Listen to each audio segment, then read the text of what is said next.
Hello and welcome to another episode of Hollywood Wargaming unit reviews for Star Wars Legion. Today we're going to be looking at the B2 Super Battledroids. Now these guys are the second trooper option that we're going to be getting for the Trade Federation. They released alongside the Phase 2 clone troopers, but they are very different from the Phase 2 clone troopers, which were more or less just better versions of the standard clones. The B2s are completely different than the B1 Battledroids.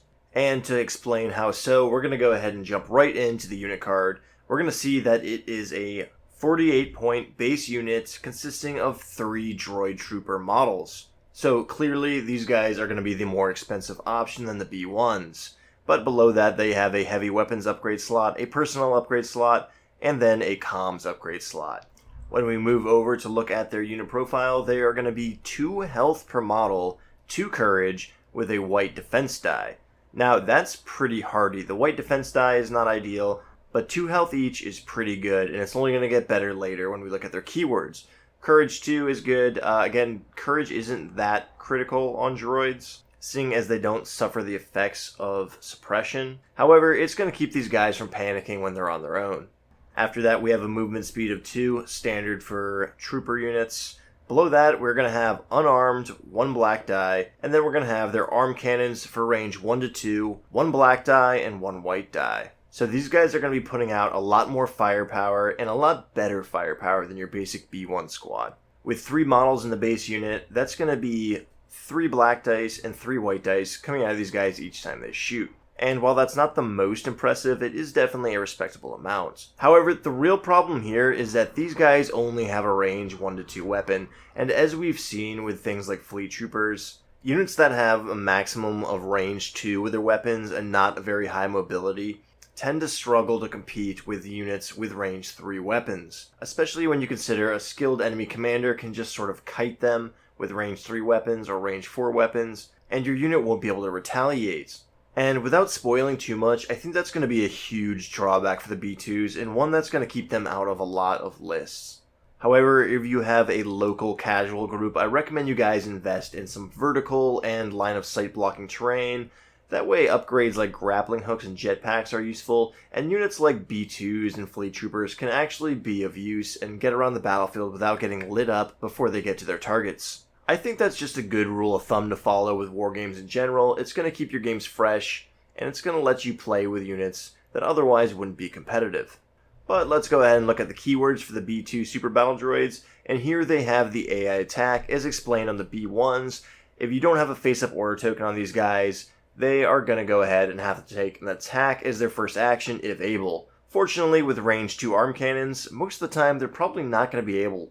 And while we're on the topic of face-up order tokens, I'm going to point out that these guys do not have coordinates. They cannot relay orders onto other droid troopers. So if you have that Congo line of coordination going on from your commander issuing an order to B1s, sending it down the line, you want your B2s to be the last guys to receive the orders. Because they are droid troopers, they are still going to be able to benefit from receiving that coordination. They just can't relay it onwards. So even when people are running the B2 Battledroids, I don't think you're going to see them running 4 to 6 of them. I think you're going to see maybe 2 or 3 sprinkled in a list with B1 Battledroids supporting them. And that's pretty thematic because in the movie you see these guys often acting as sort of group leaders or squad leaders where a bunch of B1s are kind of huddled around a B2 while he marches forward.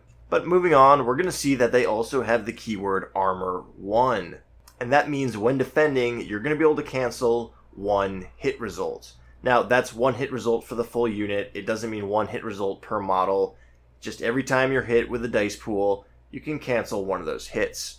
Now, Armor 1 is okay. I would much prefer if this unit just had armor overall, but I get that they would probably be a little too powerful if that were the case. And this Armor 1 combined with their 2 health pool is definitely going to make them a more hardy unit, even if they are only rolling white defense die.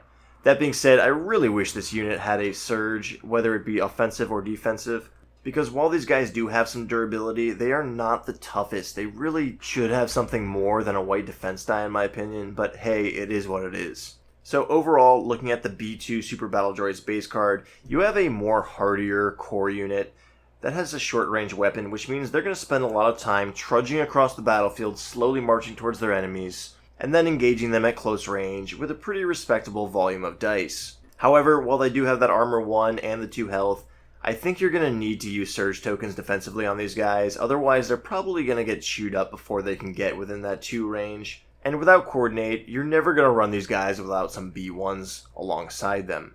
I'm thinking a 2-to-1 ratio of B1s to B2s, meaning if you do want to run B2 Battledroids, you're going to have 2 squads of these guys and then 4 squads of B1s backing them up. Anything more than that I think is a little risque, as you're going to have your B1s chipped away, and your army is going to start resorting to that AI attack. But let's go ahead and take a look at their unit upgrades and see how that alters how they play. First up, we have the heavy weapons slot.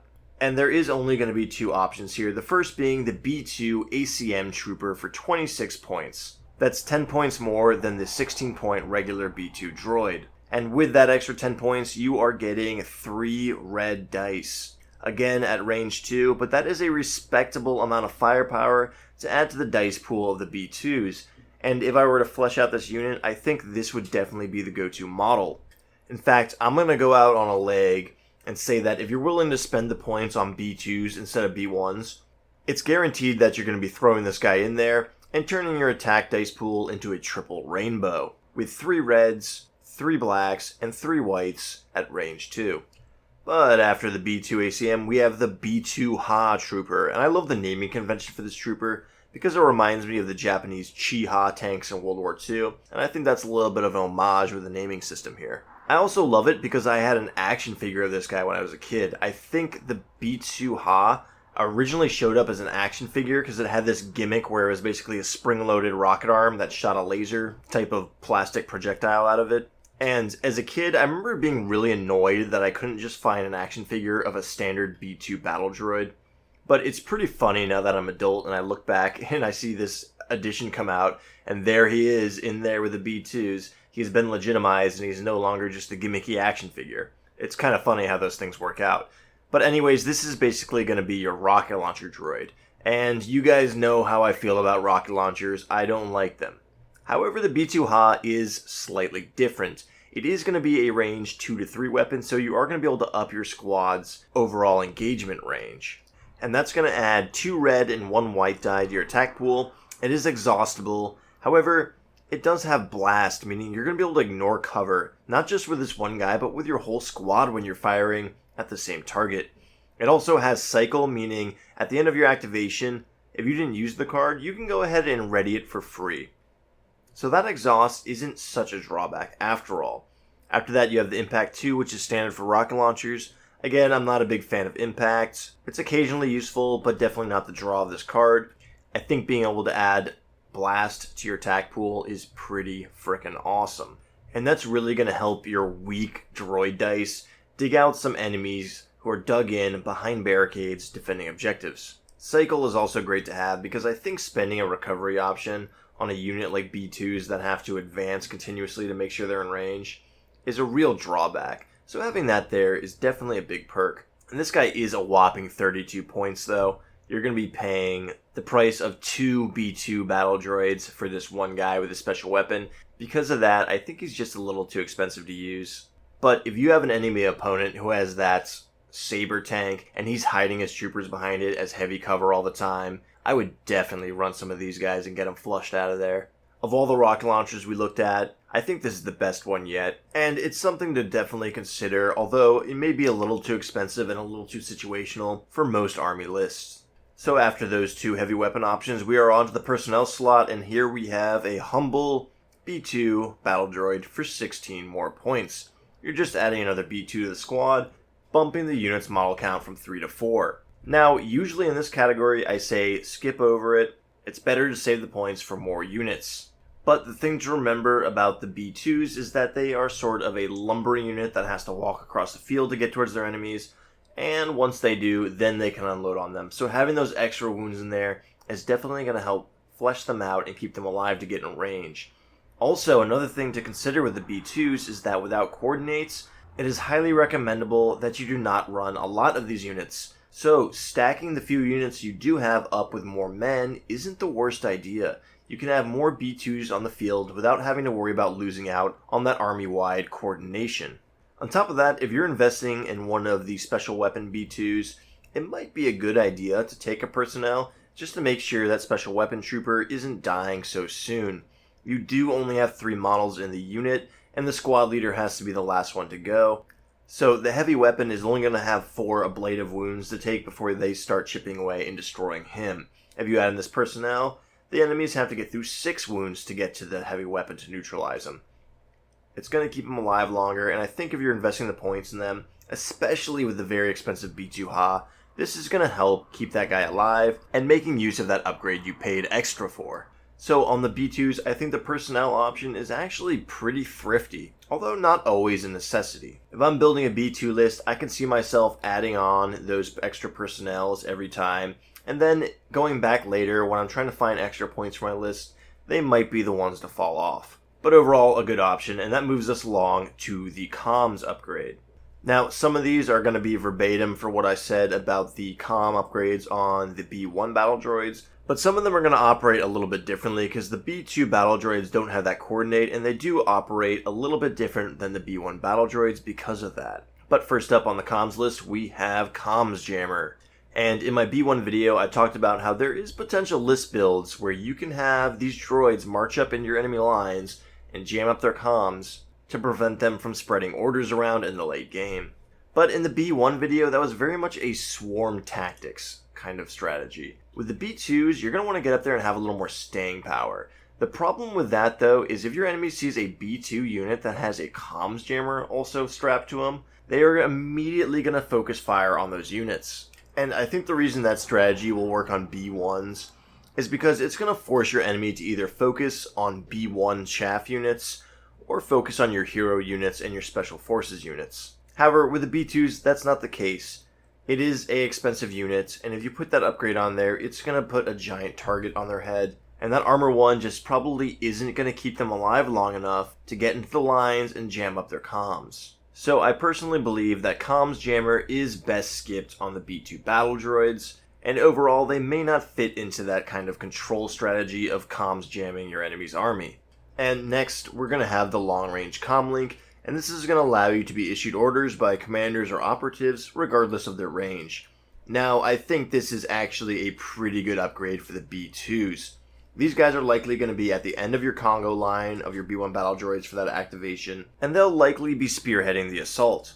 So having them receive those face-up order tokens from your commander directly and benefiting from those command cards that are played directly, rather than waiting for a face-up order token to come down the line, is definitely going to help beef up this more powerful unit. If you're following my advice and only running 2 of these guys too, that means you're only spending 10 points total on the long-range comlinks. It also means you're not going to be wholly relying on that B1 Battledroid backup to give you face-up order tokens via coordination. And I think there is something to be said here about running more than 2 B2 squads and giving them the long-range comlink. As an experienced commander could be dishing out order tokens to the B2 Battledroids that are spearheading the assault, making sure they don't get that AI attack, while the other ones who are walking up the battlefield still aren't getting AI attack because they're not within the range 2 yet. So if you're for some reason hell-bent on running a list that has only B2 Battledroids in the trooper slots, kitting these guys out with a long-range comlink isn't a terrible idea. And I'll be honest, I think in the future we might see some pretty lethal strategies arise with the B2s equipped with this long-range comlink upgrade. But as a counter-argument to that, it's a somewhat expensive upgrade at 5 points, and if you have multiple units taking it, it's going to add up. And overall, it might just be better to keep these guys cheap and rely on those B1s to give you face-up order tokens. And after that, we're on to HQ Uplink, and while HQ Uplink could be useful here, giving these guys face-up order tokens, allowing them to operate more independently from the rest of your faction, and then also have it as a failsafe against that AI attack, it's just too expensive at 10 points. I think you're going to be front-loading these guys a little too hard if you add it on there, and I think HQ Uplink overall is going to be skipped majority of the time. After that, we have Comms Relay, which you could get some utility out of on these guys. I could see you passing your face-up order token that you get from your B1s onto something else, and not having to worry about AI attack because you only have 2 range. But overall, I think it's just going to be a really weird niche scenario where that's actually going to benefit you, and I don't think paying 5 points is going to justify it most of the time. So you're going to skip over Comms Relay most of the time. You want these guys with face-up order tokens for the most part, like every other droid, and avoiding that AI attack. But lastly, we have the Integrated Comms Antenna, which is a droid trooper only comms card, and during the command phase, you can be issued orders from friendly commanders or operatives at range 1 to 4. This is basically a discount long-range comlink, and I'll be honest, on a unit like this, I'd rather just pay the extra 2 points and get the long-range comlink, especially if you are running only 2 of these units in your faction. I think the bargain of integrated comms only comes into play when you are running a lot of droids, and even then I think it's just a relatively mediocre card that you're not going to use. So overall, I think it's perfectly acceptable to leave the comms category absolutely blank on the B2 battle droids. They're probably going to be more expensive with that heavy weapon and personnel as it is. You don't need to front load them even more, but if you were to put something on, I think the long range comlink is the way to go to make sure they're benefiting from your commander's command cards, rather than some B1 battle droid unit that's potentially sitting in the backfield. But of course, not necessary. So, how exactly would I kit out my B2 battle droids? First of all, like I've been saying this entire video, I would run only 2 of them with 4 B1 battle droids supporting them and making sure they can relay those commands onto them. After that, I'm definitely going to be taking that B2 ACM and getting those extra red dice in there and upping the unit's firepower greatly. Now, honestly, you can leave the B2s at that. I think with that alone, they're going to be a pretty effective powerhouse to engage your enemies with. And really, beyond that point, it's going to be up to you as a commander making sure that unit can get into that range 2 and engage them before taking too many casualties. But adding an extra B2 super battle droid in that personnel slot is going to help keep them alive, and if you really feel like you're going to need that durability to get them across the field, I would definitely take that. But if the points can't spare it, don't worry about it, just take the B2 ACM. I'm going to leave the comm slot blank here for now, but know that that long-range comlink is a potential upgrade that I would take in the future. But at the moment, only General Grievous's 3-pip, which is Crush Them, is going to really synergize with this strategy, and I can't justify the points just to potentially get a few more surge tokens onto this unit. Crush Them is situational as it is, in my opinion, and until we get some designated support commanders that can really buff up units by giving them orders, I think you can skip over that long-range comm. Definitely something I'd keep my eyes on for the future, though.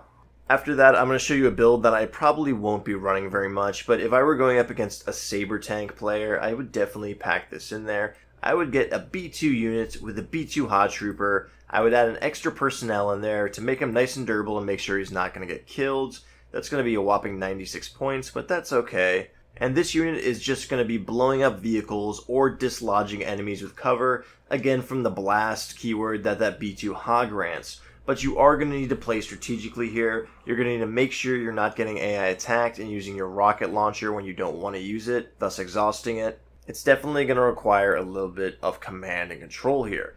And if you feel like you need a lot of security on that, maybe consider taking HQ Uplink as a failsafe to prevent you from AI attacking and exhausting that rocket launcher. I personally wouldn't do it, but it's definitely an option. And with such limited options for the B2s at the moment, that's about all I'm going to go for with my potential build options.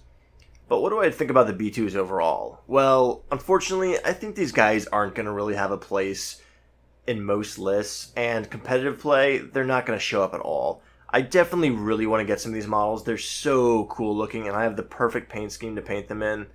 But I'm going to field them for sure, and they'll be showing up on the battlefield from time to time.